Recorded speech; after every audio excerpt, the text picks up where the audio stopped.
มาบัดนี้พี่น้องเฮาสิพาไปอีกบอนหนึ่งก็คือบอนองค์ปู่พญานาคโอ้อยู่วางนี่เพิ่นสิเฮ็ดเป็นผานาคา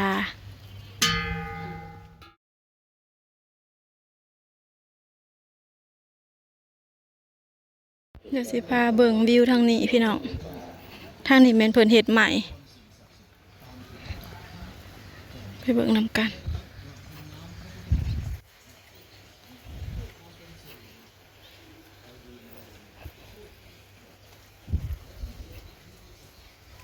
ผานาคาไป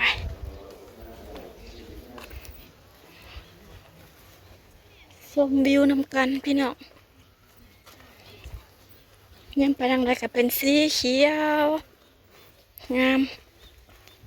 อลังการงานสร้างมื้อในใบอันพูซะบ่งามแท้ใบพูที่เพิ่นเขียวหมากบ้านเฮานั่นตัวอัน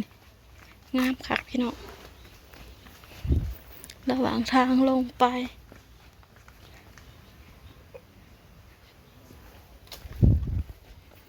ไป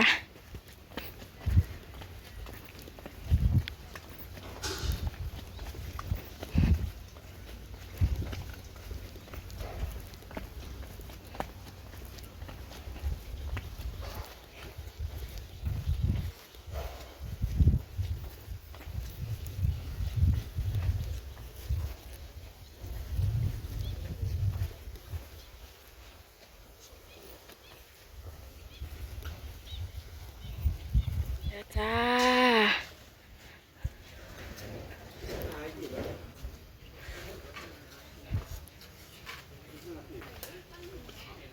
บ่เห็น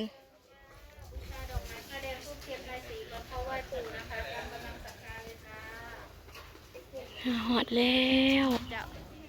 บูชาเอาเครื่องกราบไหว้สักการะบูชาพี่น้อง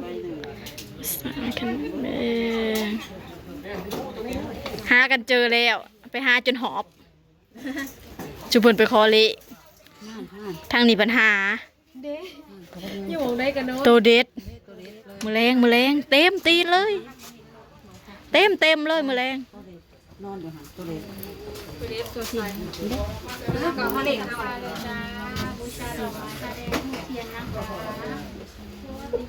ตัวแทนปีหนามาดูโอเคเอากะบูชาเอาขันมกเบงดอกไม้ถูกพี่น้องมีผ้าแดงเขาก็จะมาเขียนคำขอพรใส่ผ้าแดงจ้ะพี่น้องตอนนี้สาวแทนกำลังเขียน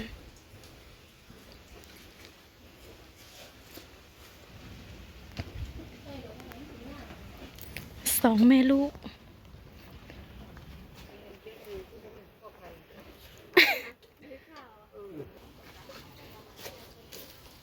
ขออย่างเนาะจ้าคือตั้งใจแท้เนาะขอให้แม่แก้วอ๋อหันมึงก็ขอให้แม่แก้วเจ้าไหนแม่แก้วบ่ถึงตัวคอยถึงเลขวะลืมเขียนให้เราบ้าง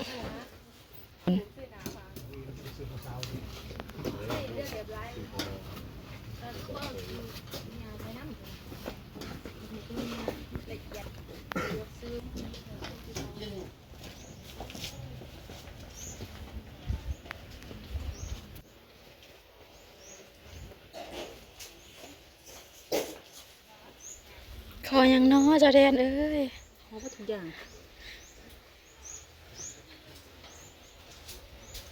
พี่น้องบัดนี้หลังจากที่เฮาบูชาสักเอาเครื่องไหว้แล้วเขียนคำขอพรแล้วเฮาก็จะมาหลอดทองหลอดซ่องที่หนึ่งเพื่อสะเดาะเคราะห์ต่อชะตา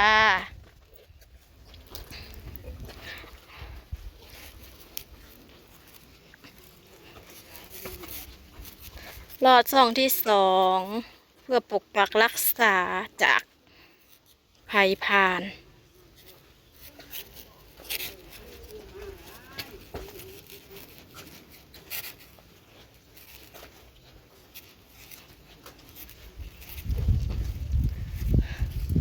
หลอดซ่องที่สามเพื่ออยู่ อีหยังอยู่ทิพย์วิมานเรียนสุขติอ่านถือกี่บอกพี่น้องอ่านไทยตกลาวอ่านลาวตกไทย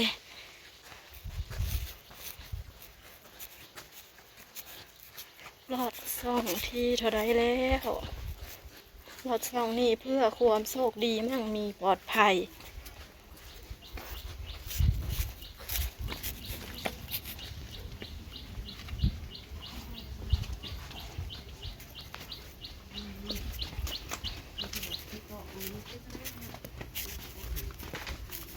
หอดใจเลย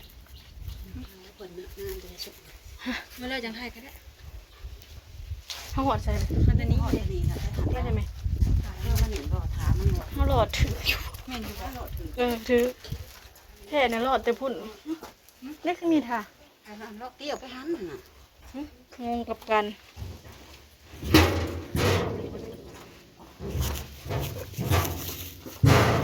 โอ้ยอ๋อจังสิหวะลมลื่นดีเนาะ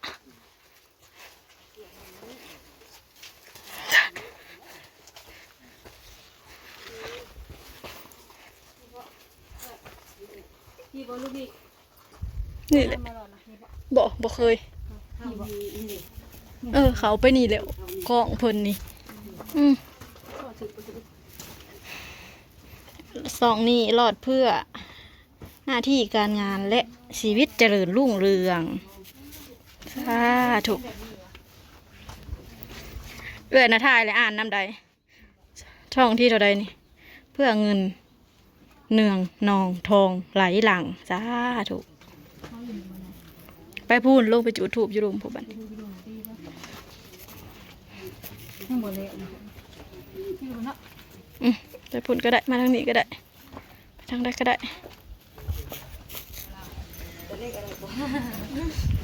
เอาของเพิ่นเขาเพิ่นอันสี่มาทางนี้ดิผู้ได้หนูทางขึ้นทางแล้วพี่น้องแบบนี้แดด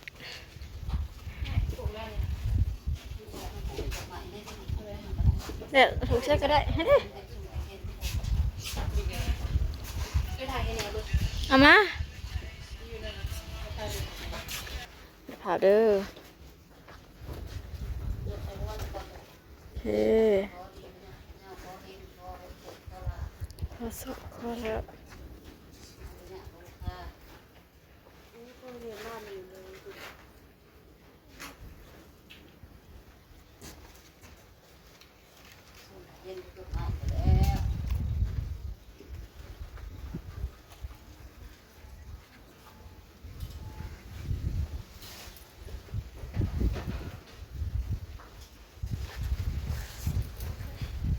เรียบร้อยเป็นยังไงสวยไหม ผูกอยู่ครบไงเลยบ่ได้ผูกอยู่ใบไม้ ผ้าแดง ใบไม้เนาะ เบิ่งพี่น้องนี่กระสีพวกนี้เพิ่นปลูก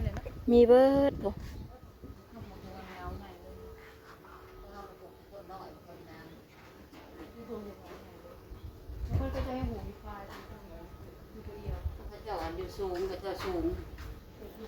ยังสองแม่ลูก แต่บางคนยังผูกอยู่แม่อยู่เดียว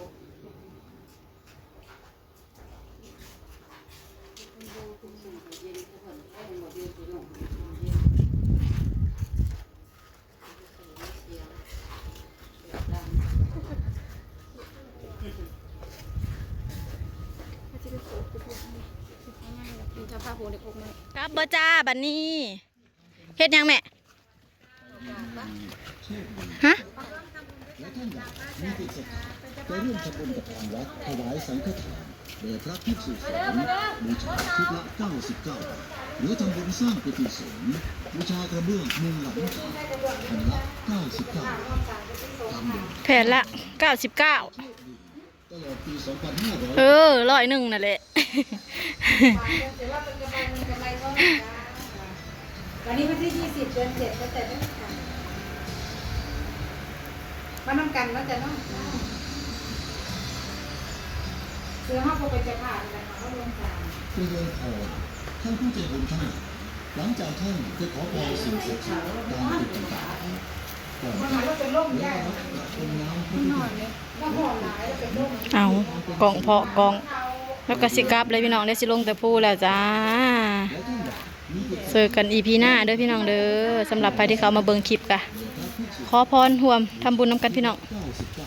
เจอกันคลิปหน้านะจ๊ะเฮงๆรวยๆปังๆเด้อ